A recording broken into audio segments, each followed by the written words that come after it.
The following program is a fan-made review and reaction show. It is in no way affiliated with the movie trivia Schmoedown or Skybound Entertainment.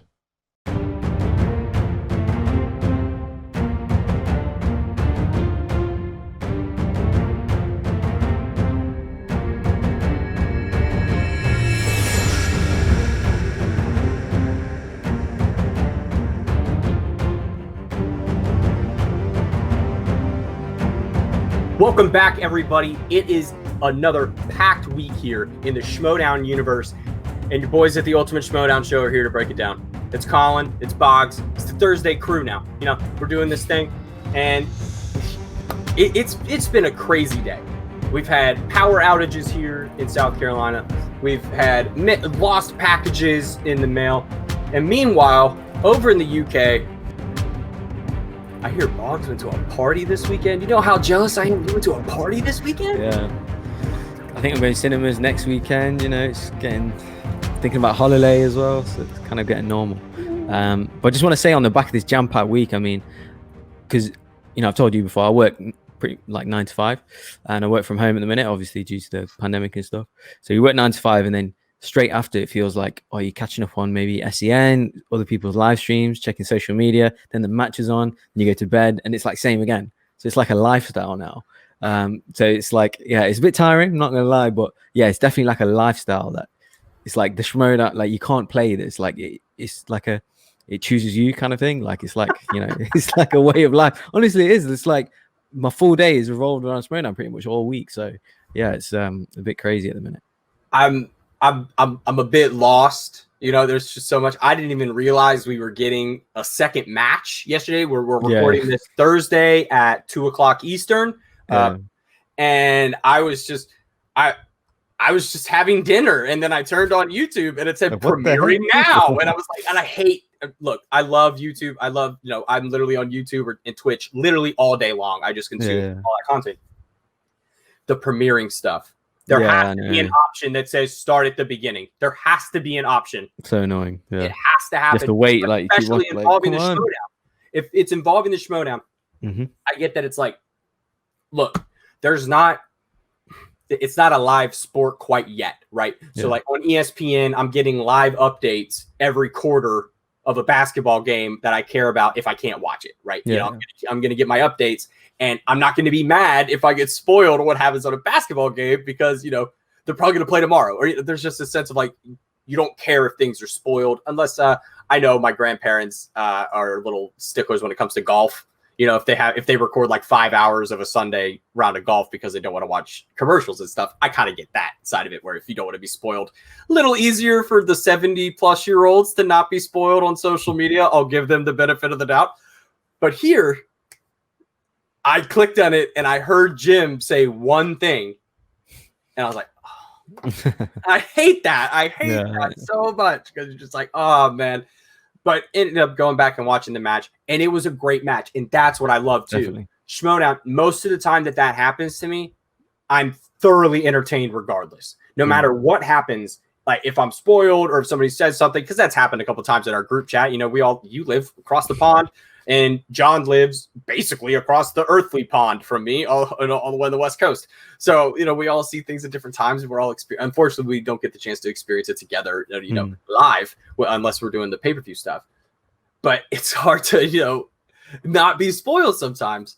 So this week, when you got 4 matches and we're all over the place, I'm surprised that you and I were able to keep a level head because there were a couple times this week where we were like, oh my goodness, there's a lot going on right now. And, you know, like you said, cinemas are opening back up. You're hopefully going to get to see Tenet. Fortunately / unfortunately / my brain's confused because I live in South Carolina. The theaters are also open here. So there's a chance I might get to see Tenet. I might show up in full Marty McFly hazmat suit.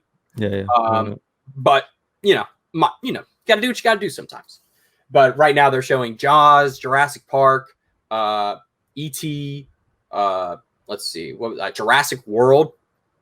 Pretty good flicks, $4. You know, guys, get out there a little. You know, if you want to go support those local cinemas, as long as you know they're cleaning that stuff because, you know, we don't want nobody out there getting sick. Sure. But let's get into the Schmoedown matches we had this week. We had 4 of them. We're going to run them from top to bottom in release order. So we're going to have Lon versus Sabina. We're going to have Paul Preston versus Eric Zipper. We're going to have Vinny versus Sabrina. And then Jodder versus Jim Valveda. I think this week was it had potential, and I think it surpassed that potential. I was surprised in a couple areas at where it came from. Right, you probably expected in terms of hype being built in certain other areas of the in certain matches this week, that the better matches weren't the ones you expected. You know, there were a couple of surprises, and some of these was like, oh, this was a bit of a slugfest. Yeah, we get into that Jodder Jim match, and that's that was my favorite. Oh, it's just dude, it felt like, oh, wish it could have been in studio, you know, because I feel like that's a hell of a studio match. I mean, I feel like the crowd's going nuts there on those especially those last 3 questions, man. I mean, that's the kind of back and forth stuff that that we live for. You know, there's that kind of that back and forth we get in a couple other sports, but it's like, man, Schmoedown, it's so fast. That lead, it's so fast and it's so fickle. It's so, you know, it's so fragile, you know, and you can just feel sometimes that it's going one way. And this a couple times in all these matches, it felt like it could flip back, because even we'll give it a little preview of each match. In the Vinny Sabrina match, the second Vinny spins young adult novels. I'm like, oh, Sabrina could steal every one of these. You know, there's just that thought that comes into your head. They're like, oh, and then you find out at the end of the match that she put that slice on the wheel. So that's, you know, huge. It's a huge tactical advantage in that situation. Sure. With the Paul Eric Zipper match, I honestly expected Paul to roll up in his new Ghostbusters hatchback, because he bought the Ghostbusters mobile as part of his midlife crisis. I saw that on Twitter last week. So I mean, shoot, I thought that's a perfect purchase. If you're going through a midlife crisis, there's like 4 cars you should buy. I think it's Kit.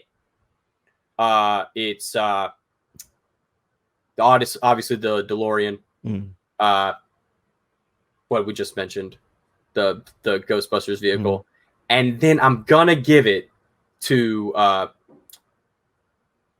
probably gonna give it to Vin Diesel's Dodge from Fast and Furious 1. Oh, okay. All right, look, my producer just put in the chat, no Batmobile. Look, man, there's like 4 different Batmobiles. One of them's too long to park anywhere. I'd have to park the 89 Batmobile has to go in hazard parking everywhere, or I just park way out at the end. Okay, 60s Batmobile, I get that. That's a great top-down. That's a top-down option every time. Oh, and the Mach 5. Mach 5. All right, you got to give the Mach 5 its shout-outs because, you know, speed. We got to give out to Speed Racer. Let's get in these matches, man. Let's start out with Lon and Sabina, dude, because this match had a little bit of everything. I was anxiously awaiting the return of Sabina, part of Superhero News. I love that team. I love that energy that they always brought to the studio. When you start, I always love to look at like who came into the Collider Studios and where they did their shows, you know, the Popcorn Talk crew, the AfterBuzz crew, because all those people kind of always felt like Collider was the major leagues of everything. So it only felt right that the trivia was the major leagues were held there as well. And it seemed that you could see every time the I'm not gonna say like lower tiered, but like not the bigger outlets would come in there. That's their opportunity to show off, right? That's their opportunity to show out. And Sabina always put on a fantastic show. Like every single time they came in there, I just loved their vibes. And she brought it back today. And her with Sam is perfect. I love that. That's kind of thing where you can't really see her with anybody else, because if she's with Roxy or Shannon, they might push her to the dark side. And I don't know if we need to see dark side of Sabina. She kind of reminds me of one of the girls from Big Mouth who has like an evil side who talks to her in the mirror. And if the dark side ever came out, we'd all be done for. So just keep nice Sabina here.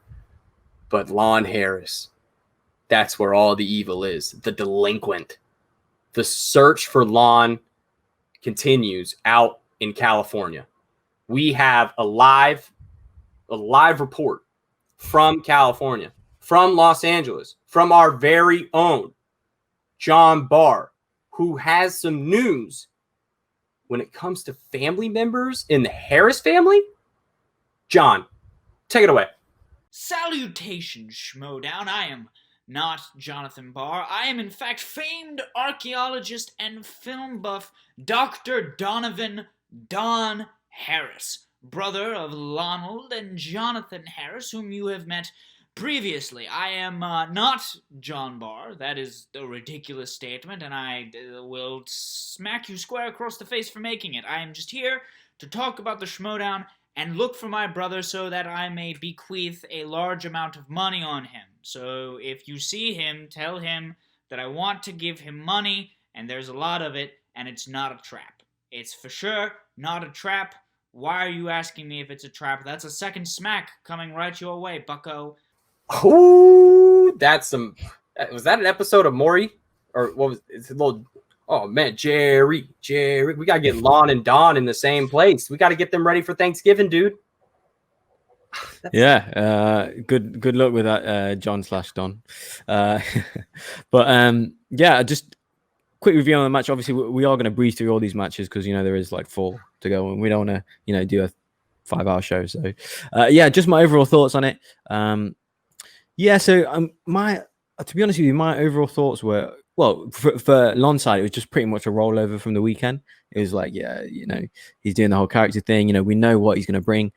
Sabina, yeah, she has shown kind of ability in the past.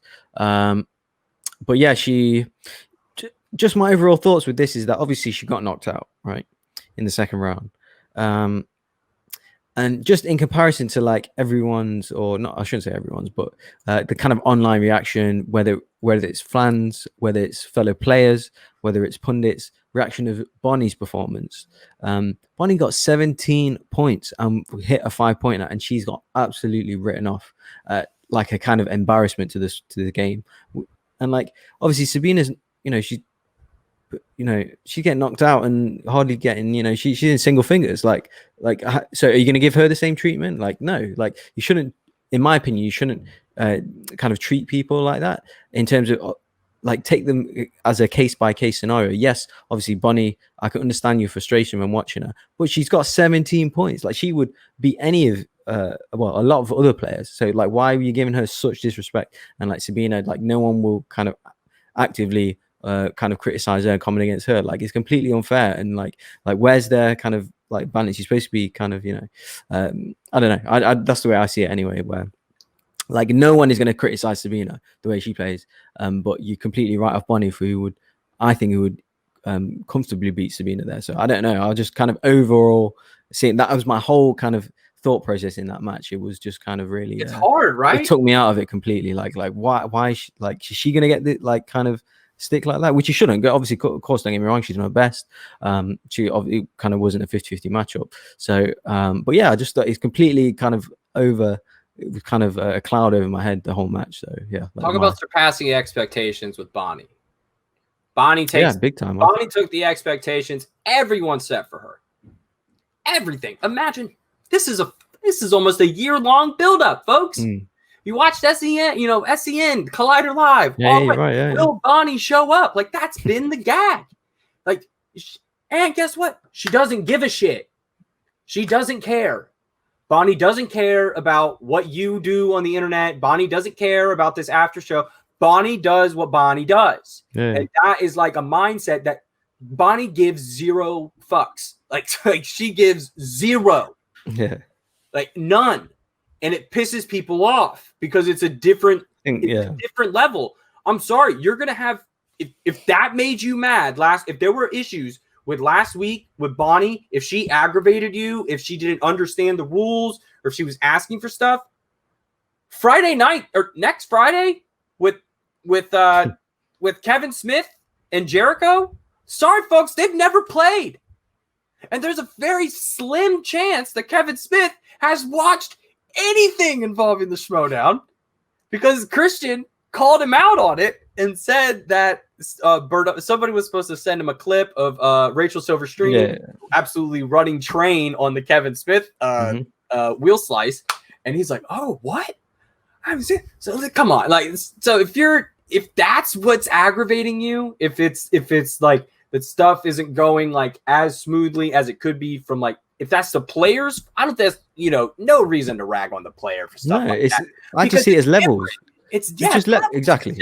You know, it's just levels, man. It's like, okay, someone's playing in a Premier Division or someone's playing in a few lower leagues. It doesn't mean that they should get completely written off because they're 2-3 like levels below. Like what? Like why? Like just treat them like that's at that level. Like she can still beat other people. Like she shouldn't be completely written off like that. But yeah, obviously I don't want to harp on Bunny too long. But yeah, that was just my overall mindset of this whole match. Thinking, oh my god, like are people gonna kind of criticize like Sabina the same way that they criticize Bunny? Like I just didn't get it. But that was she spins director, so we can get through round one. It's 7-5. The fact that it's even 7-5 and people are sitting here like Sabina's playing ball. There's only missing 3 questions. Round one, she hasn't played. This is her first singles match ever. I think she hit the free-for-all stage once. So having only played with Superhero News in the teams division, it's a little jarring to come out there and just play ball by yourself. And she's going up against right now. We're gonna keep a seasoned vet. I'm gonna make another definitely. Talk about the sports. The Portland Trailblazers right now are giving the Los Angeles Lakers the business because the Portland Trailblazers had to play their way into the playoffs. They were not automatically given a spot in the playoffs that the Lakers were. So the Lakers maybe didn't take some of the games they were playing before a bit more seriously. I'm going to compare Lon's effort over the past couple of weeks with Final Exam to the Portland Trailblazers of having just played more matches. There's just something having to say of playing more meaningful matches and just being more in the zone where any kind of mental flub you could have had from Lon already happened. Any kind of stuff that the delinquent pulls, we can now tell that that's all. Maybe not. Maybe the missing the Mulan question was probably legit. That was probably a legit brain flub. So the fact that you got that legit brain flub that was combined with character out of the way, it just didn't line. Sometimes this matchup happens in the NCAA tournament where you got a 5 seed that takes on a 13 seed, and the 5 seed just walks away with it. Like it's just a blowout. Some people think, oh, the 13 seed's got a chance for the upset, but the 5 seed makes their stance, and they say, no, we deserve to be here, and we're here to make noise. And I think Lon's here to make a little noise, man. Yeah, definitely. I completely agree. I mean, it seemed like he was playing almost in first or second gear. Like he was completely casual. Like he seemed like he knew pretty much every answer. It was for his perspective, quite a straightforward first round fixture. Obviously, Sabina, we've seen her struggle. She didn't know certain kind of answers and stuff. She tried her best. But yeah, on to the next round with Lon. Like I said, that match was kind of slightly ruined for me because I couldn't get it out of my head. But yeah, it's anyway, it's Lon was a much deserved out of her 4 questions. Yeah, exactly. I was watching each one at a time, like each one of the I didn't know. Yeah. I think I knew Dune. Yeah, I knew Dune. I knew Dune. That was it. Like, come on, man. Like those are hard questions. Like, I love Richard Linklater. I didn't know that he directed Fast Food Nation. Dazed and Confused is probably my favorite movie of all time. Like, what? I didn't know that. And now I got to go back and watch all these movies and be like, oh, I got to go back and watch these docs. That's that's one of my favorite things about the Schmoedown. You ever just watch a movie that night because you were reminded of it in the Schmoedown? Yeah, of course. I love it. It happens all the time. I love that. It's one of my favorite side effects of being a Schmoedown fan is that sometimes you kind of look for that scene or that character, like, oh, that's how obvious it was, or yeah, they should have known that, or no way they were going to get that. So, and then you also think of new questions. I do that all the time. Yeah, like, I'm watching like Scott Pilgrim versus the World, like one of my favorite movies ever. I'm always thinking like, yo, if they ever ask anyone to name any amount of the evil X's, I'm good. Like, I'm good here, folks. Like, let me write it down. Like, we're all good here. And I think that's the other stuff where it's like, this game, it's just awesome. Lon's sitting here and he's just stealing. Like, he's a pro at stealing. That's what we're talking about now. Lon is stealing Wi-Fi. He's stealing keys to people's houses. He's stealing food, and he's stealing points. And it's nice to see, I guess, kind of my hypothesis of the experienced players succeeding in terms of this digital format. Lon's just had more experience, and that paid off. Because I mean, it never felt like Sabina was ever like rattled ever. She never gave the impression that she was, that anything affected her, right? Like none of those answers affected her. And the fact that she can go talk to Sam Levine, who's had the shit kicked out of him a couple times, fair to say, like that he can lick wounds himself. And I'm sure Rachel is pretty close by. So, you can also talk to her as well. It's nice to know that the usual suspects they're a solid faction. Like, I enjoy their presence. I enjoy that Sam emits this aura to his team that you can tell it's almost coy-like, but it's a different tone. He just kind of sends those vibes of like, everything's going to be fine here. And if you need to ask me anything, I'm here. And honestly, in terms of managers, there's no other manager I'd want to talk to in the middle of a match than Sam Levine. I'm sorry. The dude's belted. He's belted. Like he's a belted manager. Like I would love to, I'm having an issue. Let me talk to you real quick, especially, probably more inducive in the studio setting to be able to talk to him without everybody else hearing. But still, even in this digital world, Sam comes through and you just see that, man, he's coming. I feel like there's a shift coming from the suspects where Ethan might. I think the loss for Ethan might have been the worst thing for the singles division, because now I wasn't sure how much studying he had done previously to the Rocha match. Yeah. Nothing in terms of what we've heard Rocha's been doing. I can guarantee. I don't want to say I don't know for a fact because I don't know exactly what he's been doing. But if what we've been told is true, and Rocha is literally like has 3 different forms of mediums shooting him questions and he's answering them constantly for hours at a time, I don't know if Ethan has quite the time as the head of a production studio to do stuff like that. Maybe you do as the head of the production studio. I don't know if you have that kind of time right now. Who knows?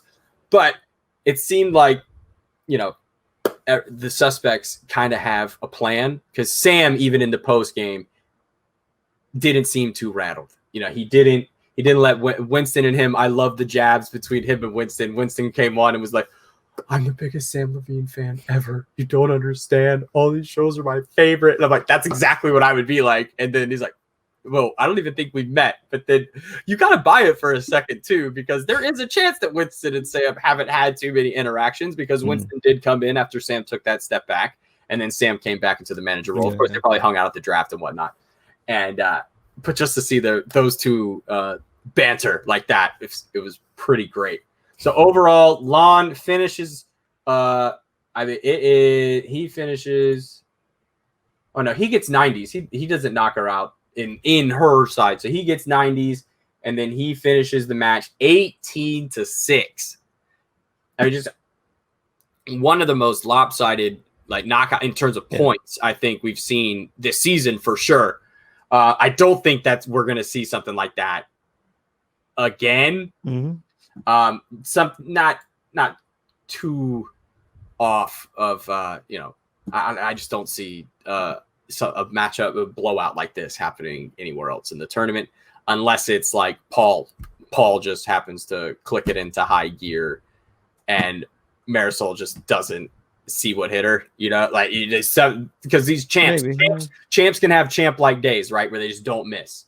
And so that's the only time I see that happening, is where somebody just plays that perfect game and the other person doesn't. Sure. But we move on.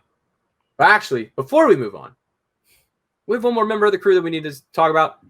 John Barr, not Don Harris. John Barr. We need to know what he thought about this match. Remember him? Yeah. Take it away. The first match in question happens to be one that involved my brother, Lon Harris, going up against Sabina Graves for the Usual Suspects. The Usual Suspects usually don't go very far in tournaments, as it turns out. Sorry, but that's wordplay, and that's the kind of thing we archaeologists are known for. Sabina certainly enjoys playing the game. I don't think that's up for question, and this is probably the first time anyone will say this sentence this entire year, but Lon Harris was looking incredibly polished in this match, no doubt due to his involvement in teams the past couple of weeks, trying to get a team's title shot that he ultimately did not get, but he had a solid performance against Sabina Graves with a KO victory, earning Swag some more points. I don't know if I like his odds particularly against John Rocha, but he's certainly faced scarier things before. I remember I took him on an expedition 30 years ago when I found the Millennium Puzzle. So if he lived through that, he could live through a match with John Rocha or Adam Collins, but John Rocha. All right, John. Dude, we can't wait to have you back for hopefully one of our shows this weekend. So we have the live pay-per-view show Friday that you can catch 1 hour before the pay-per-view special kicks off this week with the Founding Fathers taking on Corruption. And Who's the Boss taking on Shazam.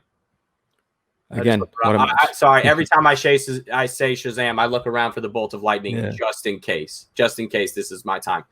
But before we get to all the craziness this weekend, we still have 3 more matches to get through. Yeah, let's do it. Paul Preston versus Eric Zipper. I've been really, really impressed with Eric Zipper's determination to be successful in this league, right? I don't think anyone can say anything about his determination to be successful. He's in the dungeon. He's got Kaiser. He's got Smets sitting there coaching him. And I think the Inner Geekdom tournament and the loss that he took in the Inner Geekdom tournament really set him up to come out with confidence. I think there's something to say about being overconfident after a win, and there's something to say, there's not enough said about the confidence somebody has after a loss. Because there's something, why do we fall Mouse of Bruce? To pick ourselves back up. I'll keep on saying it. People who pick themselves back up. You said that last time, and I thought, isn't that a convenient question for Bruce Bruce Wayne to ask, especially after he's fallen? Anyway, 100%. But Z-Man had to pick himself back up, and pick himself up he did, because Paul Preston is intimidating. Eric said it in the pregame. He said, I've dealt with bullies like him my whole life. And you can totally, Paul's a good soul. But he's playing that character. And I'm like, yeah, that pissed me off too if I was playing the high school bully character again. And Paul's just kind of got this, I'm not going to say old man game. It kind of scares me a little bit when I don't know what the hell this guy knows. Right? He can know anything. He's kind of, seems like he's kind of got everything clicking at the right time. And let's just start it out. Let's just kick into it, man. Round 1, we got a challenge on the first. Do we have a challenge in the first? Yeah, first question. Yeah. First question. So, whatever. It wasn't really a. Wasn't. I mean, really I was a bit surprised it was upheld. I don't know. It was just. It's not even. I don't know. It was just it was one. Put your pens down. Then he's obviously challenged it. So, which was upheld surprisingly. So, right. But yeah, I mean that turned out in his favor. So it's good for him. But yeah, it was a bit of a silly, bit of a harsh challenge. But anyway. Right. But I just want to say, Kaiser has been kind of carrying Zipper's name the whole season, kind of complimenting on how kind of better he is as a player, helping Inner Geekdom guys, that the other guys in his faction, saying he's going to do well in singles. Obviously, he had that great match with Stacey Howard as well. So yeah, I mean, it's kind of good to see that it's finally come to fruition, where he's getting some wins now. So yeah, he's obviously now got a winning record. And I know I don't want to skip to the end of the round yet, but I was so happy that he listened to Kaiser at the end of this round. In between, this is the third dungeon match in a row where Kaiser has told the player to spin away from the first spin, and this is the first time where the players actually listened to that. And good job they did, because he won. So yeah, no, I just thought Zipper was. It just felt like an Inner Geekdom match. It just felt like where, because obviously he spun out comic book movies in the second round, and Paul was struggling with that, and then there was just a few more MCU questions or MCU type character questions where Paul just didn't seem to know, because he obviously hasn't got that in-depth knowledge of Inner Geekdom, and Zipper had it, and I think that was the main difference. The kind of Inner Geekdom questions was the real kind of was the reason why Paul was struggling so much, because we've got quite a few, and yeah, and I saw a bit of tactical play there from Zipper and Kaiser, which I really liked. And I also loved the interaction between Kate and Paul. That was cool, man. When they passed the drink, And I was like, oh, no, well, this ain't gonna work. And I was like, oh, okay, like, yeah, I've seen yet in this digital impressed, space. yeah. Man. I was impressed. That's the kind of stuff from like, oh, y'all care. Yeah. Y'all, look at this smile. Like, isn't it worth it right there, Schmoedown? Look at that right there. Like, that's worth it. That's worth it right there. Hey. And to be honest, I mean, we've completely forgot about it so far, but I think the best part of the match was the boat and his, and we his were getting there. Let's go. Let's go. Because the boat was on point. It left port yesterday. It checked into the Schmoedown port, and the boat made landing in the announcer desk for season 7. And boy, I kind of don't want him to leave. Yeah, same. Like, looking sharp, sounding good, good energy, good announcing. Like, he's having fun, he's smiling. It's just like a bit of a change. Yeah, exactly. Fresh. He's not exactly. Not tired, give Christian a break. Yeah, give Christian a break. Let him do his kind of off-screen stuff. Dude, take a little break, bro. Yeah, remember how just nice let someone else do it. Yeah, bring Jen on as well. Whatever. Remember how nice it was when you have different people like once a week on the studio matches. Remember that? Exactly. Dude, come on, man. Yeah. No, I want more of it. I hope it just wasn't a one-off thing because definitely he brought a different kind of energy and element to it. So definitely one-off thing.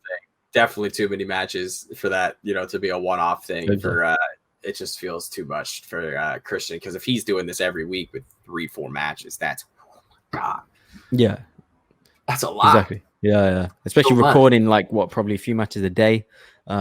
Just like the overall kind of different banter that they were having, and I thoroughly enjoyed a different host there, and Brad, you done great. Mark also running the ship there. I mean, you gotta maintain Kate and Grace because that can get out of hand with Kaiser. We know Kaiser needs to keep that restraining order up constantly with Grace. I mean, that's stuff you can't mess around with, man. Those restraining orders will come back to haunt you in a second.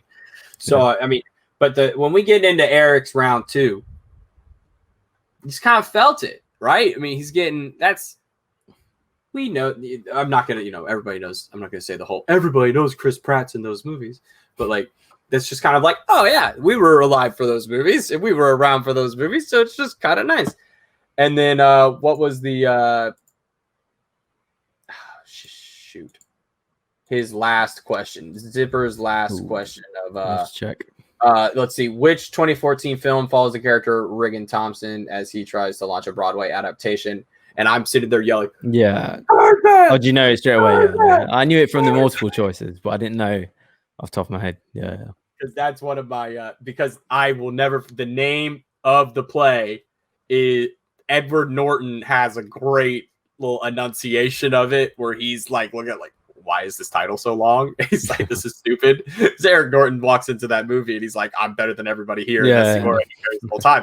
And he looks down at the movie and goes, what we talk about when we talk about lust. It's like, what the fuck am I doing here? I just loved it so much. Yeah. And but that's one of my favorite movies of the 2010s. So I always love to see when my favorite flicks trip people up. And when a movie you think it's interesting that I like to take the perspective of the question writer sometimes when you think well, how can I make something well-known seem not well-known, right? Like that, they made that a difficult question. They took parts of that and made it, a thinker, right? It's not, that wasn't automatically, you had to remember the name of the actor, you had to remember the movie and the year and everything to correlate together. It's good. It's like a math problem, right? You got context clues. It's like a word problem. You got to sort out the facts that matter real quick and work them together. And that was just a good question. Got to shout out the question writers when I see a good question. So moving on to round 3. Eric's done picking numbers. So Kaiser's just apparently going to pick all the Eric's numbers from now on. That's cool. If you feel like that's the vibe, ride with it. Yeah. Let's see. Preston takes that 2-pointer, gets tripped up on that Leonardo DiCaprio. Yeah, I was a bit surprised about that. That's a hard, not a hard question, but it was I think it was the only movie that he was in that year. So if you were doing pretty much, especially with Leo stuff, like for me, I know. I guess he's one of my favorite actors. I didn't really thought about it before, but it's just that you just know from a hint, like you just kind of know what movie it is, like you just because he hasn't done that many. Oh, right? You mean the Leo movie where he played 2 people? Got it. Yeah, exactly. I knew from that Man Nine Mask. Yeah. I've not seen it since it was released. The Tom Hardy movie where he played twin brothers. Yeah, that kind of thing. Yeah. Oh, yeah Leo's what he's been in like 50, like since kind of, since he was a teenager, been in 20 movies. So you kind of know which one's which. And I thought I thought it was quite easy, to be honest, but obviously he didn't hit it. I didn't know it. That one passed by me just a little bit. But then I nailed the 5-pointer. It's always great when you nail. Remind me which one? How many Pixar films has Michael Giacchino? No, I didn't know. I was like, good guess to me. I would have said like 4. I don't know. No idea. I know he's in a few, but yeah, it is 6. That was a nice question. I enjoyed that one as well. Overall, man, Zipper. The only slack you're going to get is from those people who love to say you didn't win for not hitting your without hitting your 5-pointer, but he won. The dude won. And you got to hand it to him because the dungeon needed this. If any faction needed to win their first round matchup more, it's the dungeon. Dungeon had to show up, right? Because Kaiser's been sitting here taking L's for the last, feels like the last month. It started with Robert Parker, right? Everything was kind of good up until Parker lost a chance. And the second Parker loses the chance, the dungeon starts to fall out of favor with everybody because if you want to look at possible points, I always relate this back to the NCAA tournament. If you make your bracket, you have a certain amount of possible points, right? Like each round is worth, a win is worth so many points. Yeah. So if your dude loses, if your Final Four team loses in the first round, your possible points go down. The second Parker lost and the second Smets lost, the possible Zipper point lost as well. And Zipper, right. The possible points just kept dropping and dropping and dropping and dropping. And for Zipper to come back here and retaliate like that, man, it speaks to the dungeon that they are not to be messed with because there is something there. Because Zipper, to me, for years, he's felt like an inner Geekdom player. I honestly didn't expect Zipper to come out and perform this strongly in singles. So, he always just has had that IG vibe. He comes in with the, he always seems to be wearing comic book related, garb and stuff. So, just always kind of gets that vibe.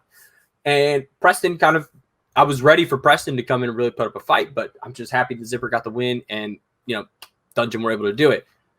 Let's find out what the other member of the crew thought about this match. Johnny Boy, take it away. The second match to talk about was Paul Preston versus Eric Zipper. Quite a bit more excitement for this match as opposed to Sabina Graves versus Lon Harris. Two competitors that have been very active in the Schmoedown, particularly last season. Paul Preston being an exceptional rookie, and Eric Zipper, someone that was slowly going more on the up and up as his partnership with new manager Kaiser grew. And as much as we saw the fruits of Eric's labors come to fruition, is that how English works? I don't know. I'm an archaeologist, not an English scientist.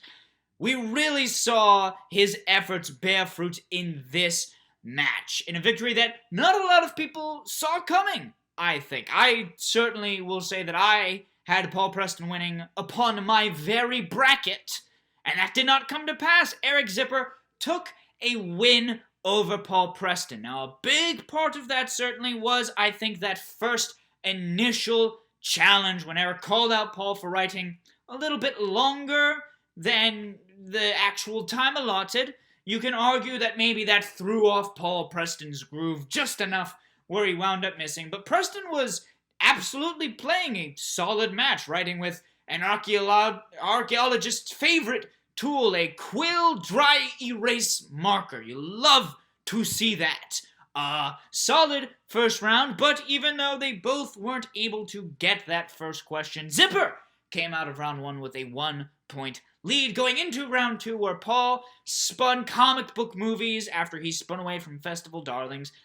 He didn't have a lot of luck in round two. Obviously, Festival Darlings is not something that the Den particularly likes, Paul specifically. And comic book movies, also clearly a bit of a weakness for Paul. He really did not have good luck in that second round, whereas Eric got 2010s and had a spot of very good luck, getting 6 out of a possible 8 points. And is also worth mentioning, he did get a steal from Paul in round 2. And in the third round, Eric Zipper was able to get a TKO victory against Paul Preston. He didn't have to answer a single question in his third round. Paul Preston nailed his Chicago 2-pointer, but missed his Man in the Iron Mask 3-pointer, and then his absolutely brutal 5-pointer with the Giacchino 5-pointer of how many soundtracks did he compose for Pixar.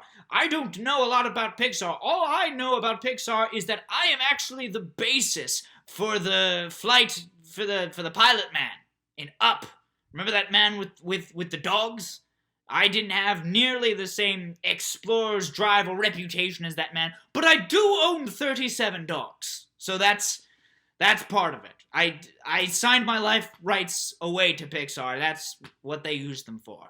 Good on them, I guess. And certainly good on Eric Zipper, pulling off quite a bit of an upset. We'll see if he's able to keep that same upset energy going forward. Big upset energy. That's the phrase that the children use on TikTok. BUE! Boy, John. Always coming in with the hot takes. Always coming in knowing what's up. It's always nice to have John around because really, Yeah. he kind of he keeps me. No, he's our stat man. He's our stat man. Honestly, you and I could sit here and we could say like Darth Revan, Darth Malik, and then we could talk about stuff for 45 minutes. John's kind of like, y'all need to shut up because I don't know what you're talking about and get back on track. Groot. Yeah. Groot. And so we're on match 3 of 4, folks. We're slugging through this. We're gonna get through all this. I promise. We got Vinny Mancuso. Is it the Ice Pick? Yes. Yeah, the Ice Pick. Yeah. That's a tough name. I don't know why. I was like, that's a tough name. I was down with that. That was lit. Ice Pick, yeah. Just double checked, yeah. Ice Pick. But that I'm gonna say that must I prefer his opponent's name, to be honest with you. Okay, well, I do. wasn't Some spicy people don't enough. like it. Yeah. Wasn't spicy enough to melt the Ice Pick. No way because the Ice Pick might have been made of what's that other ice? Dry ice. Might have been a dry Ice Pick because maybe it was a little hard because Vinny came in and put on a show, folks. Vinny Ice Pick Mancuso facing on spicy Sabrina Ramirez, finally making her first appearance in the Schmoedown after so much hype. I mean, not hype, maybe not the right word. There's so much exposure in the world. She may have set the record for most airtime on Schmoes related content with never playing in the Schmoedown. Frankie Numbers, you want to check that stat for me? That'd be great because I think I'm probably spot on with that because it hasn't been this hard to get somebody a match that Christian and to be so sought after, right? As a free agent as well, right? And I remember. We go back to that free agent special, right? We talked last week. I talked about Adam Collins, and I remember seeing Adam Collins on that special and just thinking, man, that guy's got a vibe, right? You know. And I saw Sabrina. I was like, man, she could make some noise if she's following the Finstock Exchange way. She's got great people there to help her get through. If there's any, I talked about Sam. If I could have the people in the Finstock Exchange and Sam as my manager to help me get ready for a match, that's my go-to, right? I'm in. And they kind of set themselves up to, kind of foster this new spawn of the Finstock Exchange, right? Like you look at every person in the Finstock Exchange, if Tom is led to be believed, is a champion contender, is a contender for belts. And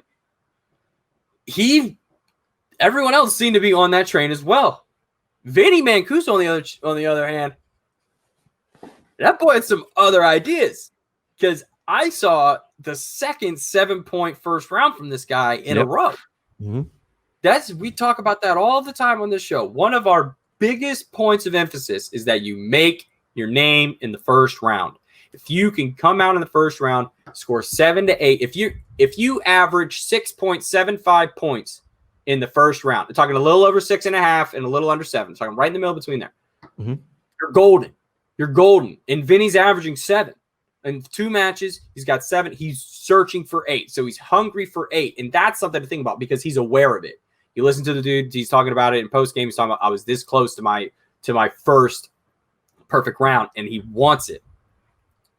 I think Sabrina in this match had an opportunity to just show what she's got, right? What's the thing from Rick and Morty? Show me what you've got. It was kind of what some people got that. But so she's given the opportunity to really just she doesn't have any expectations, right? There's no pressure on her to perform. There would have been little more pressure if I think it would have been more so if like Rocha had won and the Finstock Exchange was riding it even higher. Right now, the expectations were a little lower. Dan is still champ. There's another championship match this week. So Bob Gucci even said it. He said, this is the biggest week in the history of the Finstock Exchange. He had Sabrina's match this week that they didn't even know when it was going to happen until after the pay-per-view last week. And then they got Who's the Boss and Founding Fathers playing on Friday night. Bobby's pulling double duty, which he's fine. He doesn't care. But like, that's a lot for a faction. And at least for Sabrina to walk into your first match and not have it be the only match your faction played this week, a little more calming, I would say. You know, so unfortunately, I think that might have been to her detriment because it never seemed like she was able to get comfortable. Right. That first round, we talk about it all the time. I keep saying it. You gotta get comfy. You feel good, right? You answer that first question. You feel good. They both get that first question right. It's 2-2. And then Vinny takes that lead at 3-2, picks up another lead at 4-2, 5, and then it's 5-3 into 6-3, and then 7-3. So he's up 4 points going into round 2. 4 points in a 3-round Schmoedown. That's hard. Especially in singles where you don't have 10, right? It's a different in IG and Star Wars. You got 10 questions, just more points, more opportunities, right? You can come back with opportunities. It just seems like we might have to, if we start looking at numbers games, I start thinking statistically, sports and stuff, what's more likely to happen. That 4-point lead in the first is kind of the starting point of like, it's hard to come back, especially from somebody who nails 7. The statistical odds of them giving up 4 points is just low. It's just low at that point. So Sabrina, with the odds against her, the wheel said, hey girl, it's all good. I got you. We're going to literally give this dude not opponent's choice, but he's going to land on what does he land on first? He lands on Judd Apatow first. Respins, and then ends up landing on young adult novel adaptations. To which point you're like, oh, this doesn't look good. He can kind of come back here, or she can kind of come back here. But luckily, he stepped up. Yeah, he stepped up big time because she kind of made a move there to maybe put a little separation between them. But it ends up only being 8-8. So when you're tied and the other player hasn't even played yet, this, just got to say the importance of that first round. It's the importance of, securing that, that rock. It feels like, to at least hold on to the whole match that you did something. And it's just hard to at least see how Vinny was going to give up a lead, because the second he stole 1. Let's see, which one did he steal? He stole 3. The Fred Willard question, rest in peace. And that was a hard. It wasn't hard, obviously. I was like, oh, Fred Willard. It's one of my favorite characters in movie history. When he picks up the phone and he's like, no, ma'am, I have no idea how my son got a hold of German pornography. Yeah, it's like, I'm sure we've all had our fair share of experience with that. Oh, you haven't, Sister Margaret? Oh, my apologies. Is probably ad-libbed, 100% ad-libbed by Fred Willard. And it's one of the funniest moments of any movie I've ever seen.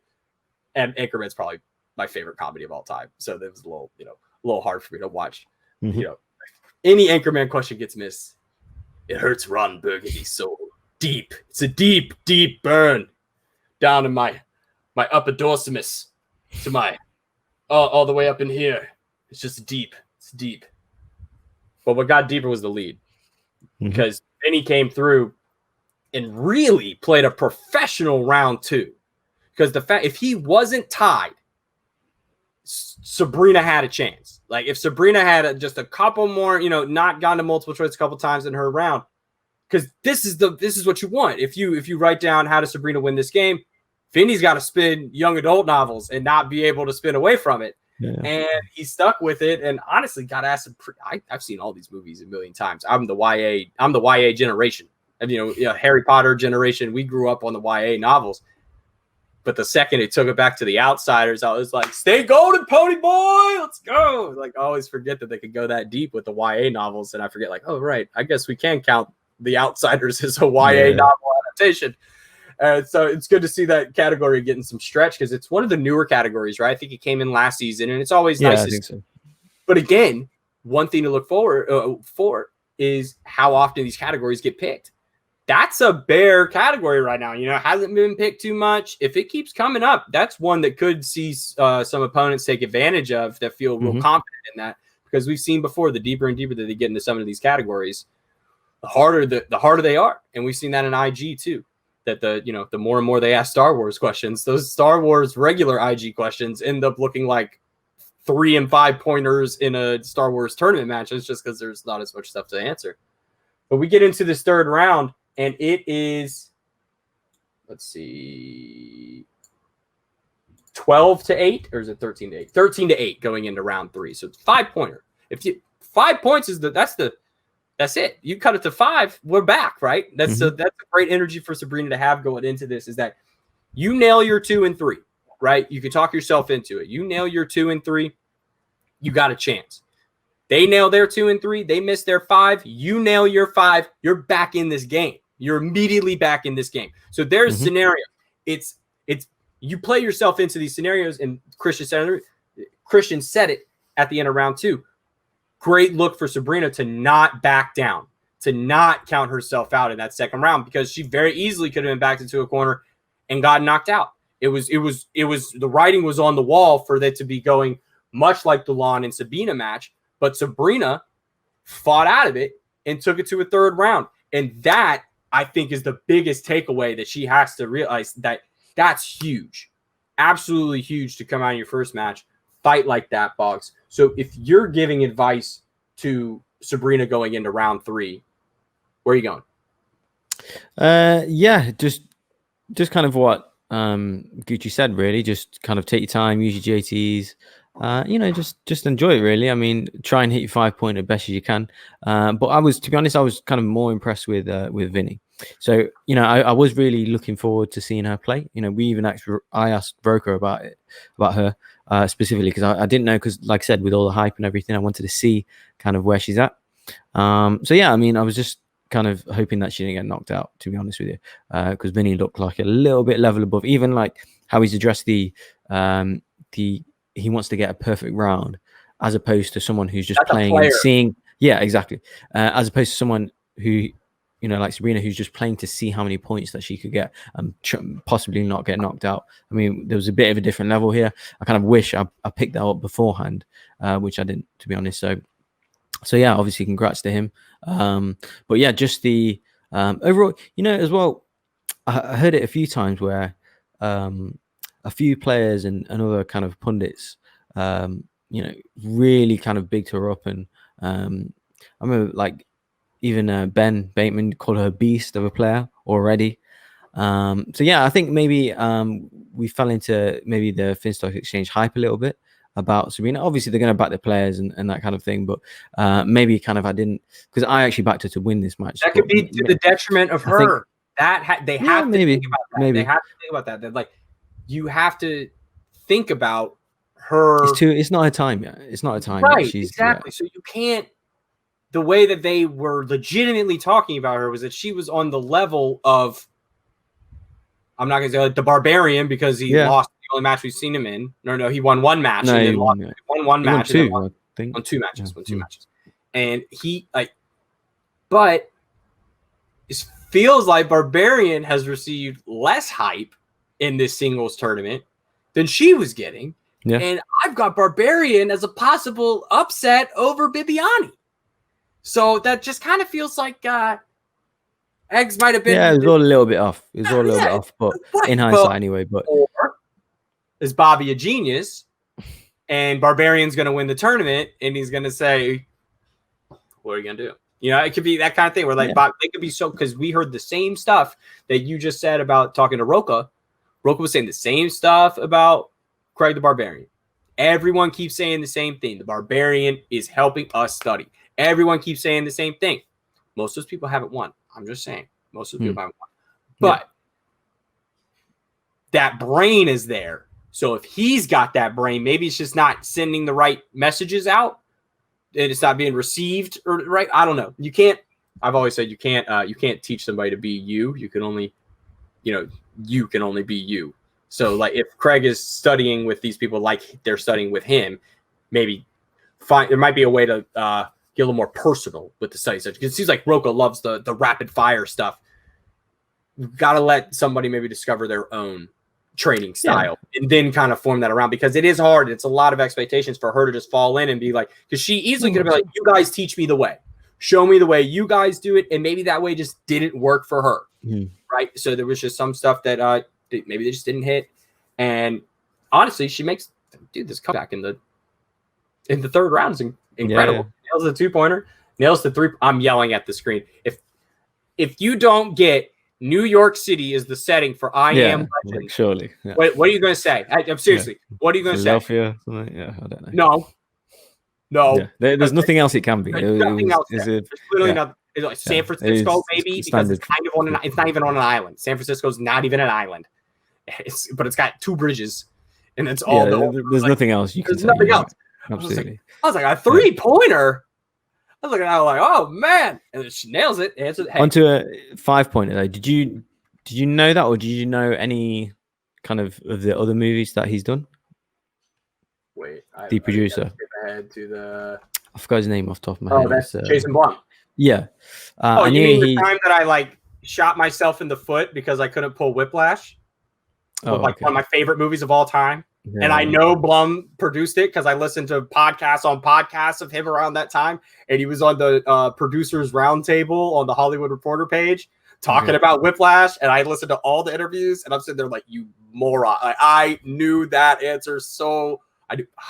Because Get Out's the obvious one, right? And it goes back. Yeah, I knew Get Out. I haven't seen Whiplash, to be honest with you. So that's why I didn't know that one.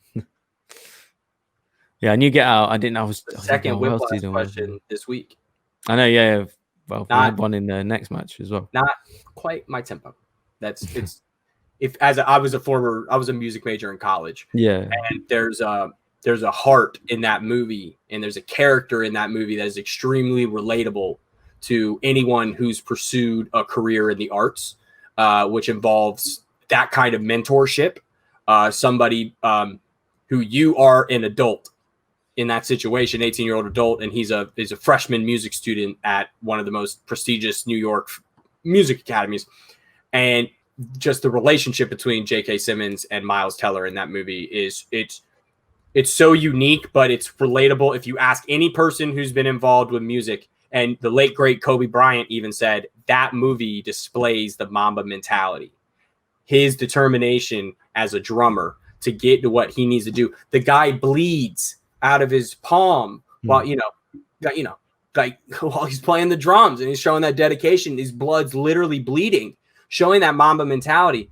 I'm seeing that in the Schmoedown, man. I'm seeing that come through in some of these competitors, and you're seeing it because Kobe was the best because he never let anyone get in his head. And then goes back to the Michael Jordan meme where he goes, and I took that personally. That new meme that came for the documentary. It's that same kind of mentality. The Schmoedown players who are able to weaponize stuff you've thrown at them as fans or other competitors are the most dangerous ones because they understand what this game, they understand the intricacies of the game. Mm-hmm. I see that in Vinny. I saw composure the entire match through Vinny. And we talked about this a little before the show. I haven't seen anything like this where the winner of the match got 45 seconds to talk about winning. The manager, who wasn't even his real manager, then gets posed a question. And then the loser got 5 minutes to talk about losing. So I just feel like it was kind of an interesting situation that they put the winner in. And I see Vinny looking at that being like, and I took that personally.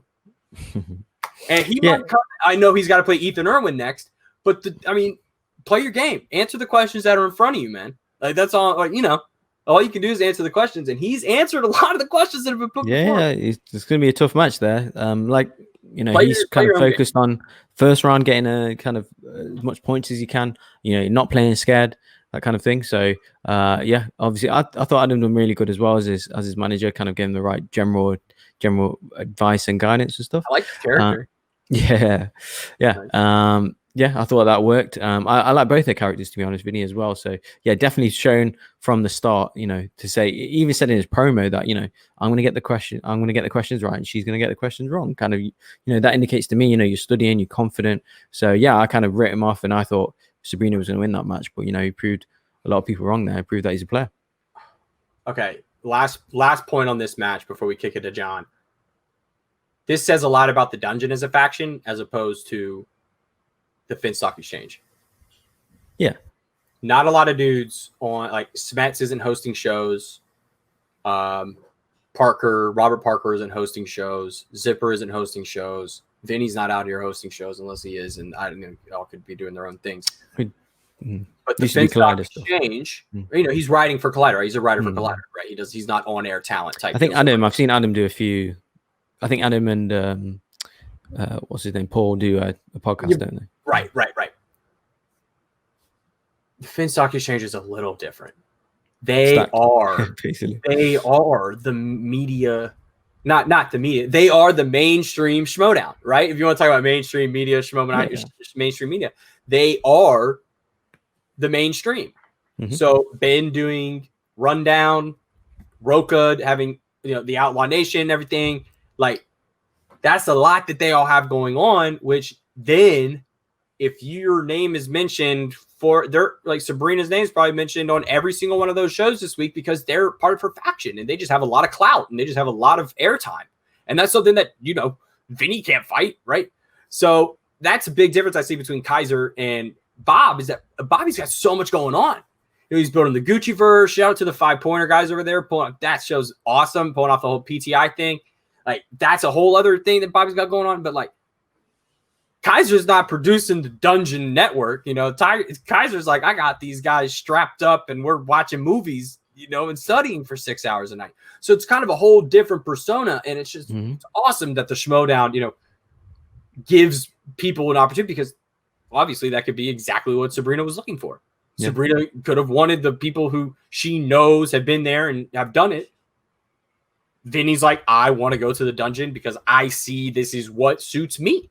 And that's what we're seeing here. We're seeing characters develop. We're seeing relationship develop.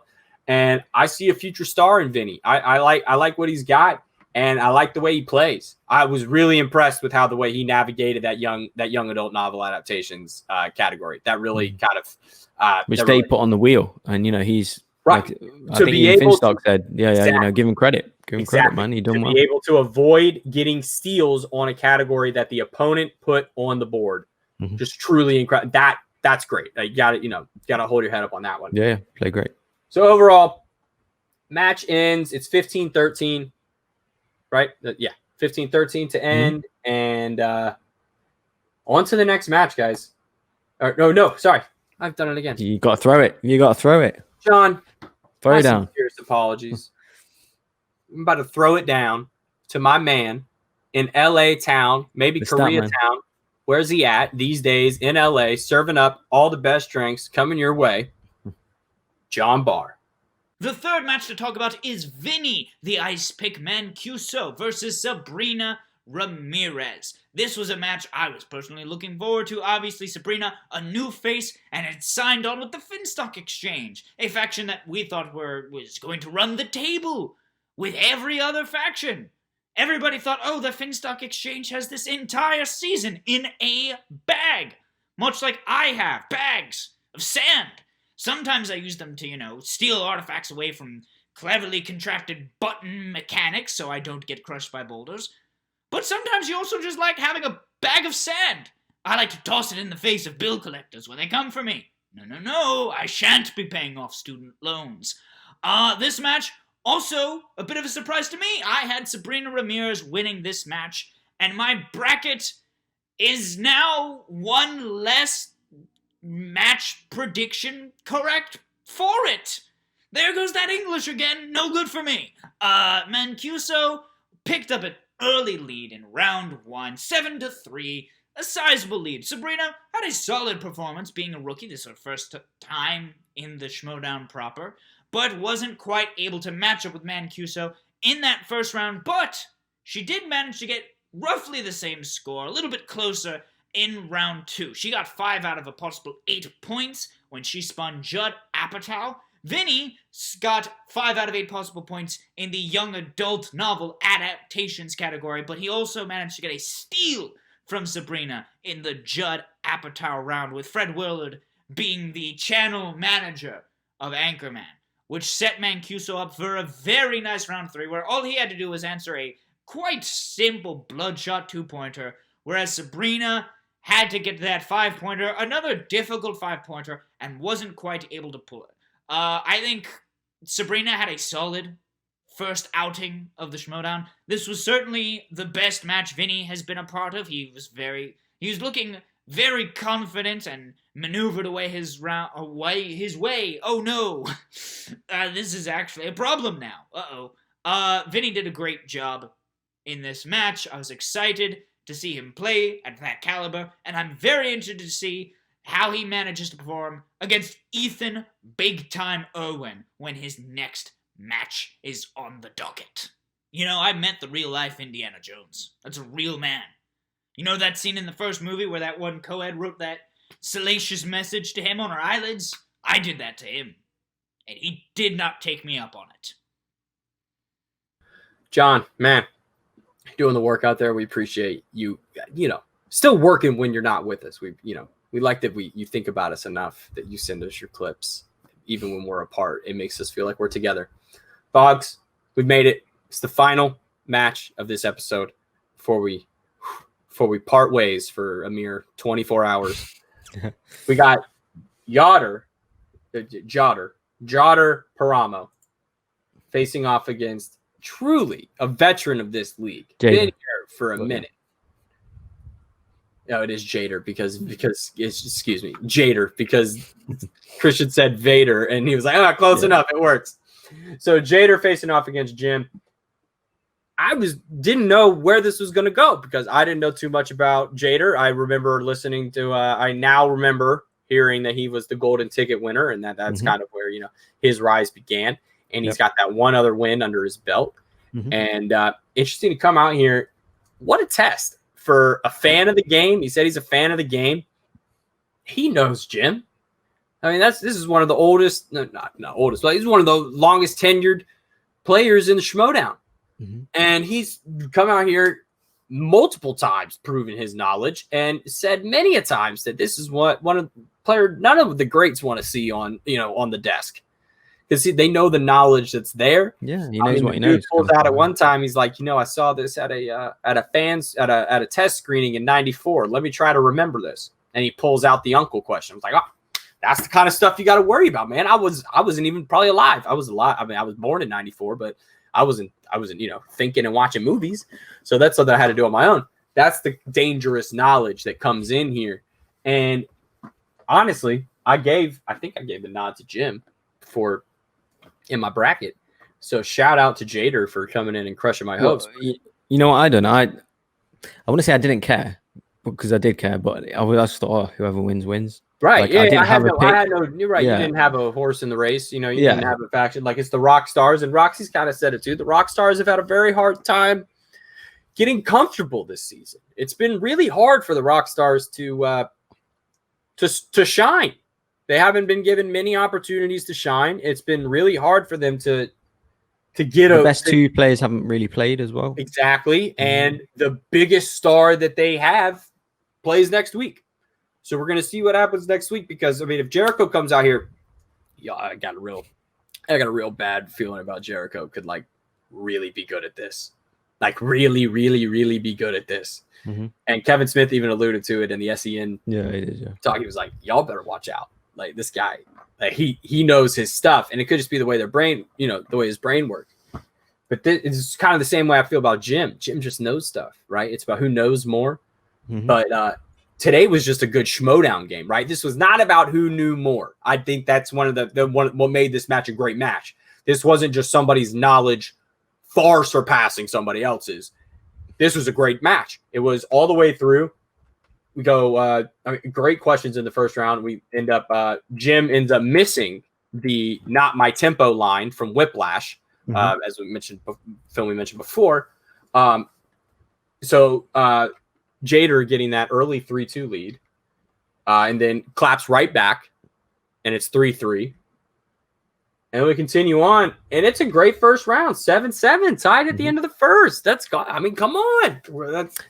Man, honestly, I love this match. Like, we saw an emergence of a real player here against, a veteran who knows. I didn't even know we were going to get this match. Exactly. I just flicked it on. I was like, okay, that's the end of the week, whatever, leading up to, the big matches for the rest of the week. But whoa, like, this guy's a player. Like, I saw tactics here. I saw composure here. I saw I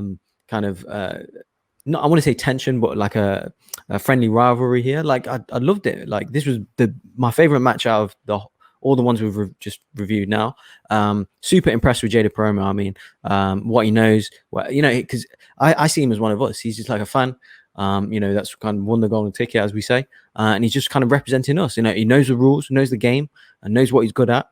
And I thoroughly enjoyed his just watching him. And this is the first match this season where I know Ken, obviously, he did kind of help Pony in terms of kind of these reassurance stuff like that. But this is where I saw that old Ken that we used to know and love. Like, we saw the tactical element, and obviously the promos as well. But he's helped him out. Yeah, exactly. He's told him, listen, go for something more specific, as opposed to this guy's a writer, he's a critic. He's got big online voice. So yeah, go for something specific. Let's try and trip him up here. I love that like tactic. Love Ken's involvement in this match. Finally, Bryan from deep. Yeah, Bryan. I thought he'd get quite a few of them though, because he's of that generation. Yeah, where she's like a big star in the 80s and 90s. So I thought he would get a few of them. So that was fine. But I don't think there was a better choice on the wheel though, right? I don't think there was. I thought maybe. Let's bring that wheel up for a second. Because I remember that it seemed like slow motion that they had that wheel on for that question. I don't know why, but it was there. I saw Eddie Murphy was on there. Eddie Murphy's on there. New releases, Pixar, biopics, westerns. Westerns, I think westerns, maybe, but he's of that generation, maybe. So this is what another reason why. Yeah, another reason why I was super impressed with Jader was, like, as a new player coming in, you need a slice where other players that you can knock out the park and what other players are not going to get. I know it's way easier said than done, but something a bit niche where maybe the kind of veterans or the more experienced players aren't going to know. Something like Pixar. Rachel Silverstreeny having Kevin Smith. Exactly. Yeah. Something like that. Come in when you're a new player coming in. Come in something. Gotta have that niche. Whatever it is, whether it's Hitchcock, whether it's something, I don't know, whatever, it could be anything. Tyler Perry, for example, something like that, where you can, if it hits or if they hit it, they're going to struggle and you can steal. So I love that. Again, another tactical element that I've saw there from Jader. So that's, again, one of the reasons why this is my favorite match this week. So Jim playing a solid second round, no steals from Jader, and it's 11-7 going. Did you think he was a little bit too cautious, maybe? I don't think he was. I thought, if you're not sure, you can't gamble it. You can't gamble it. There were a couple times where it felt like he knew, but I don't think that was it wasn't his MO. But at the end, I saw a bit of maybe coaching there. Like, I could see that maybe he's been studying, maybe he's been informed to make sure you go multiple choice unless you're 100% sure. And I saw him take that maybe a little bit too literally. But if I was in his position, I think I'd do the same, to be honest. If you're not 100% sure, on someone unless it's I'm not going to rag on you for missing free throws unless it was the 2 free throws and you lost by 2. I'm going to give you a little grief. He didn't lose by his missed. He lost by 4. Yeah. So it wasn't like these two, it wasn't like those 2 points were going to come back. So he'd rather prefer to have the 2 that he got. So it's, we're looking at that, hindsight on our side.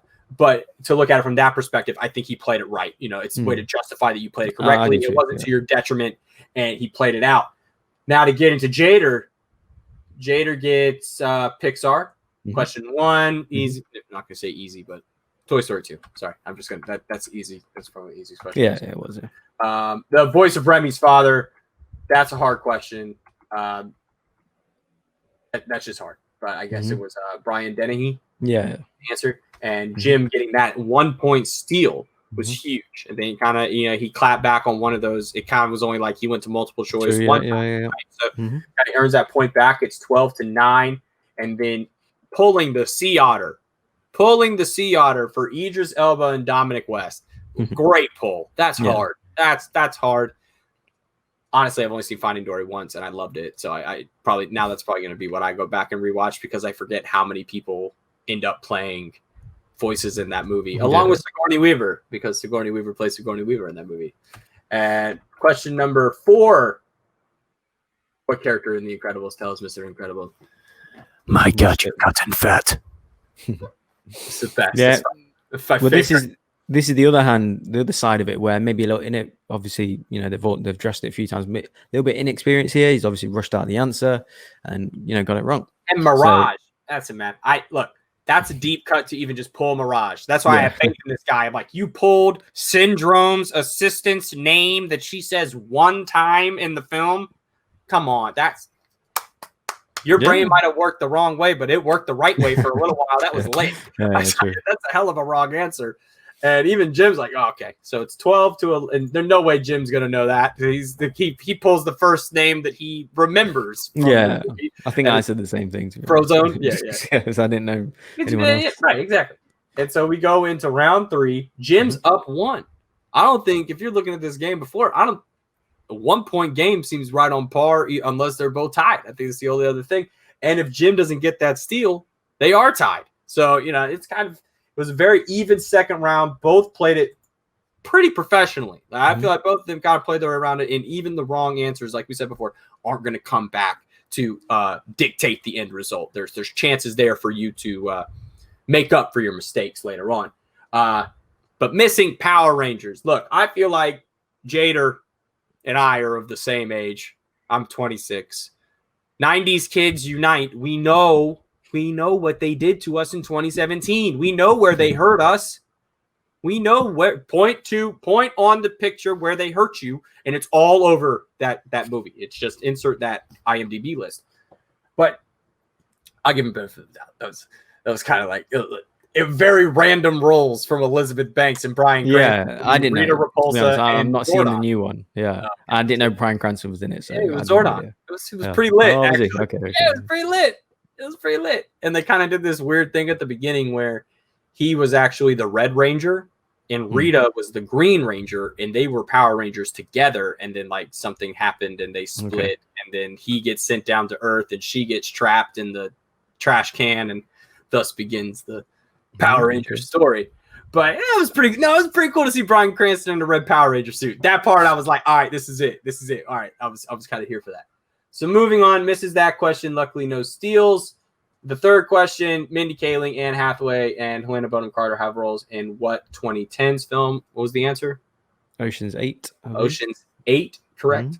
And threw us off because I forget, what was that, 2017? You're not thinking, those movies that come out in those years. You're not thinking, 2010s, right? All that isn't clicking. So it's got to just be, oh, right. I remember now. But he nails that question. Ocean's 8, it's 14-12, sending it back over to Jim. Jim not being able to pull Sally Field might haunt him, just in terms of how do you not pull Sally and everyone Field? else as well, exactly. Oh my goodness gracious!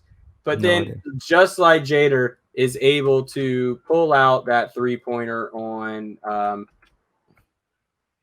what was the question? I'm trying to find. Okay, in 2006, Casino Royale, who played Vesper Lynn, the beautiful Ava Green. And so I was like, oh, of course, but you forget her name, right? Who remembers the name of every Bond girl? But the second you hear Vespa, you're like, exactly. Oh, yes, Eva Green, the spiteful casino owner's lady. Oh man, or whatever that dude was. I love that movie. Casino Royale slaps. The fact that he defibrillates himself in the passenger seat of the car and then goes back in, takes a sip of the martini. A different martini, goes up to the bar, gets a different martini, sits down and continues to play after just defibrillating himself. It's truly one of the most impressive physical feats in movie history. That this dude's like, James, we're gonna need you to do it to yourself. What? It's in the side console. What? He's like, all right, we got this. It's in the Aston Martin. Like, come on, that movie slaps. That movie's so good. Another one of those movies where I'm like, I got to go back and watch all the Bonds before. Was it No Time to Kill? Never a Bad Time to Die. What's the new one? I feel like I just made up some good Bond. Yeah, I think maybe Time to Kill or something. Yeah. Time to. I'm lit for that. I love Daniel Craig as Bond, so I'm super excited for that one. Moving on, setting up. Christian does the thing where he says if he makes this, he says it's over. If he misses this one, blah, blah, blah. Yeah. Question 3, 4 round. Pulling John Voight. My word. My played it smart, man. word. Again, another tactical thing I've seen. Used his 3 repeats, took his time, worked out the kind of villain in the movie. I completely forgot John Voight's in that movie. He was saying it could have also been Jason Lee. Yeah, right. So when you know it's between 2 people, and then you just got to work back through that second one, man. That same thing James White done as well. Last week? Yeah, saved his life. That's something that, like, you see the difference in Jader, who I bet I'm not going to put money on this. Maybe try to get him on the show.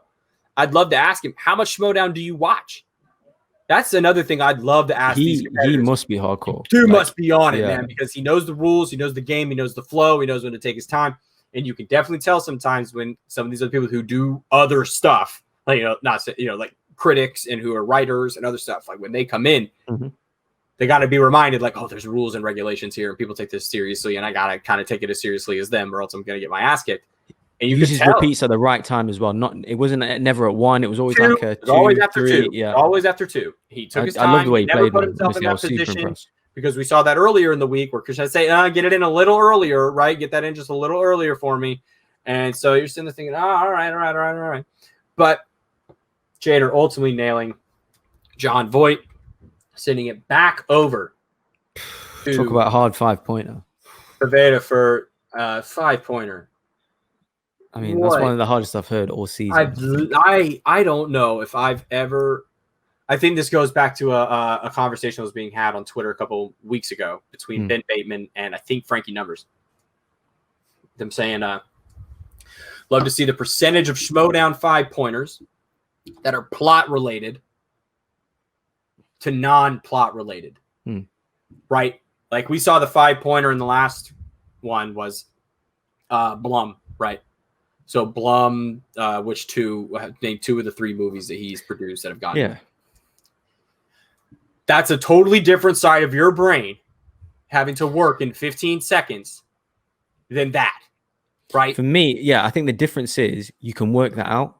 Like you can narrow that down in your brain. The company in the Tom Cruise Firm question. I love that movie, by the way, but that I didn't know that. Like how, like you know that or you don't. You can't work that out. You can't scan you can't scan the movie in your head. There's no process of elimination there, which there is with a producer's question. So either way, super hard question, which I don't think anyone will get that. Like how are you gonna know that unless you have sincere love for that movie and you just kind of manage to pick it up? But it's not, you can't even guess. It's like such a specific name. It's literally in the first sentence of the Wikipedia plot. Is it? Okay. It says, Mitch McDerry, about to graduate from Harvard Law School, accepts a generous job offer from Bendini, Lambert, and Locke, a boutique firm in Memphis, Tennessee. It's like, did the answer have to be in the first sentence? That's like, man, that's a hard question. Like that is, you had to watch that. I mean, what do you have? There's no Sidney Pollack wheel slice, right? I don't think there's a Pollack. So. I don't think there's a Sidney Pollack wheel slice until there is. Sure. That seems like a question that belongs on the Sidney Pollack wheel slice, and I should be able to go for multiple choice. It's like that was, oh my goodness. Yeah, and you can even tell, man, he's in there like, I've seen this movie. Like, you're a film critic. You've seen The Firm. It's like, this is hard. Like, that's a hard question. And that's super. Like to lose on a question like that has got to just put the strain on the brain, man. Just got to put the strain on the brain. At the same time, I mean, because it is such a hard 5-pointer, like you can't take that loss too hard, because as a player anyway, I wouldn't, because it's so out there. Like as opposed to his one, let's say, which you can work out, you can narrow down, you can have an educated guess. This one, either you've checked that answer recently or you've not.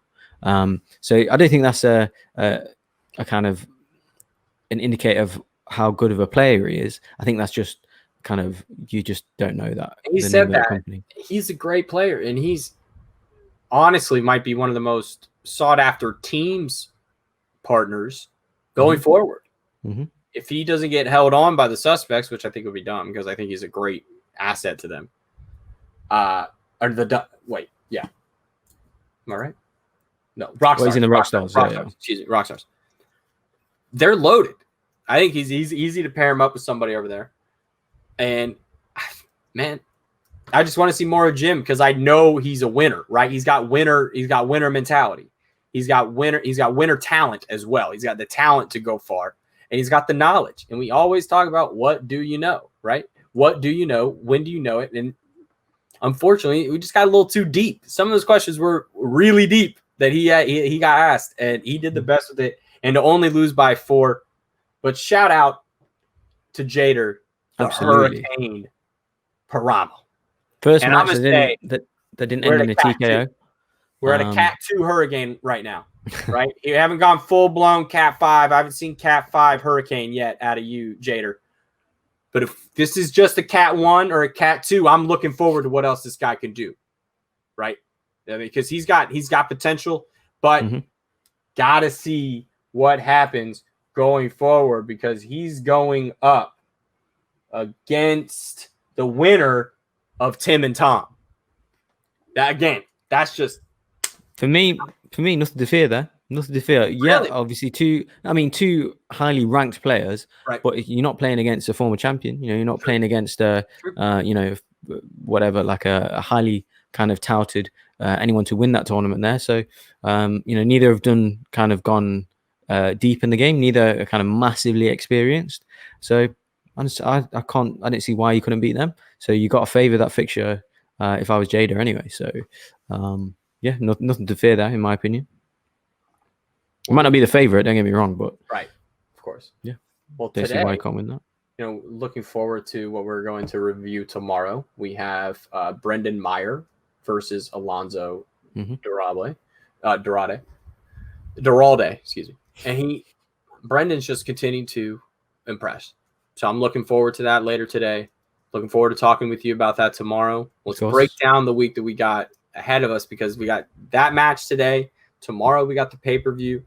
And this week is set. I mean, back-to-back teams matches. These teams matches are legit. So before we go, I got one last throw to my guy. Throw the dice. John, take it away. Jim Vivida versus Jader Paramo is the 4th match I'm going to be talking about today. And of the 4 matches I've been discussing, this is the 2nd one that my bracket actually got correct. This was a tough, tight match. It went back and forth a lot. Round 1 ended with a 7-7 score, a tie game. And then round 2 came about, and Jim Vivida, while he ultimately did lose the match, had an astonishingly good round 2. It was mentioned by the commentators and the managers alike. But Jim Vivida, he got opponent's choice and wound up with Meg Ryan for his category. And then Paramo got spinner's choice for his round 2 category. And yet, despite that, both of them got 4 out of a potential 8 points in their rounds where they were answering questions. But Jim Vivida was also able to pick up a 1-point steal away from Jader Paramo, which meant that Jim Vivida was up 12-11 coming out of round 2. But similar to what we saw in the Frank Moran versus James White play-in match not a week ago, Jader Paramo took his time with his 5-pointer question, a difficult one at that, and managed to pull the answer in the nick of time and kept the match going. And once again, an absolutely brutal 5-pointer for Jim Vivida. Wasn't able to pull it. Completely understandable. I don't know if I quite agree with Roxy's assessment that she's proud of her competitor for not knowing a movie trivia answer in a movie trivia competition. That seems like the one thing you've got to do. But then again, I didn't discover the pyramids until 1920. I thought I discovered them. So what does that say about my archaeology skills? I don't know. An incredible match, perhaps the most pulse-pounding of the ones that we saw this week. I would say that my favorite of the 4 that we've seen would either be Jada Paramo versus Jim Vejvoda or Eric Zipper versus Paul Preston for the true Cinderella story that we saw there. But those are only the 4 matches that we've gotten so far. Of course, there is another singles tournament match that we're going to be getting, as well as a teams contender match and a teams title match. It's going to be 8 gentlemen who are all just going to pummel each other in the face with movie trivia fisticuffs. It's going to be quite an event. I have, of course, been Dr. Don Harris. I hope you enjoyed my musings on the Schmoedown. And please let Lon Harris know to meet me behind the Beverly Cinema so that I might give him a large sum of money that I discovered on my last expedition. Tell him to meet me in the outhouse-like building that has been constructed in the back. It's going to look like a cage. It's going to look like a cage, but it's not a cage. I cannot stress enough that I'm not asking him to go into a cage. I'm not John Barr. I am not secretly trying to lock up Lon Harris so he stops trying to break into Beverly Cinema, for which I, and by I mean John, works. Cheerio. John, thank you so much. We know we know you're out there working hard, and we appreciate you taking the time to, still come and hang out with us, man. We really appreciate it, and we miss you, and we'll see you hopefully this weekend. Speaking of this weekend, Bogz, I don't know if you've heard, but there's a couple teams matches this weekend. Shazam and Who's the Boss, which Christian did on the first thing he put in the Facebook group. He put "Whoa the Boss" because that autocorrects sometimes on the iPhone. Who's will correct to "Whoa," WHOA. It's like "Whoa the Boss." So I thought like, oh, that's another interesting everything. So "Whoa the Boss" takes on Shazam, and then Founding Fathers in the team's title match against Corruption. Man, I've been holding my picks close to the vest. I've been trying not to get too involved with folks because I feel like my picks are going to get spoiled. But we're going to let that go until tomorrow, because tomorrow, 1 hour before match time, we will be live on YouTube. We are live. We are live on the Ultimate Schmoedown Show YouTube channel. Be there 1 hour before. We will take you through everything you need to know to be prepared up for both of those matchups. And we're going to break down the match you'll see later today, all leading up to our main show that will go up on Saturday or Sunday, depending on, just release time, whatever. And that'll go up over the weekend, and that will fully break down both matches from the pay-per-view. And we are so excited because this is where we get in 4 matches, 7 Schmoedown matches this week, Bogz. 7 matches. 7. Yeah, I know. It's like every day. It's like honestly, I go to work, I watch it. I watch Schmoedown, I go sleep, work, Schmoedown, sleep. That's what it feels like. So, it's like Schmoedown camp, summer camp. For me, it's like that with sprinkling the NBA because the playoffs are on. So I take a break from basketball with the Schmoedown, and I'm just excited to get back into it, man. So I'll see you tomorrow, dude. So make sure if you're hanging out with us, you're following this account right here. TUSS Pod. Live tomorrow. We're live tomorrow. What a pay-per-view. Watch the live stuff. Follow us at TUSS Pod. That's all we're going to ask you today, folks. Follow this account. I need this account to get over 50. We need 100 followers on this account. Why do we have 100 followers on this account? We got thousands of views on this show. Come on, Facebook, folks. I know y'all are on there. Go over to Twitter. I know we shy, guys. We don't bite. We don't bite. We have cookies. We got cookies over on Twitter. We got easier accessible gifts. Come on. All right. That'll do it. Bogz, I'll see you tomorrow. This has been the Ultimate Schmoedown Show, boys. We'll see you tomorrow, folks.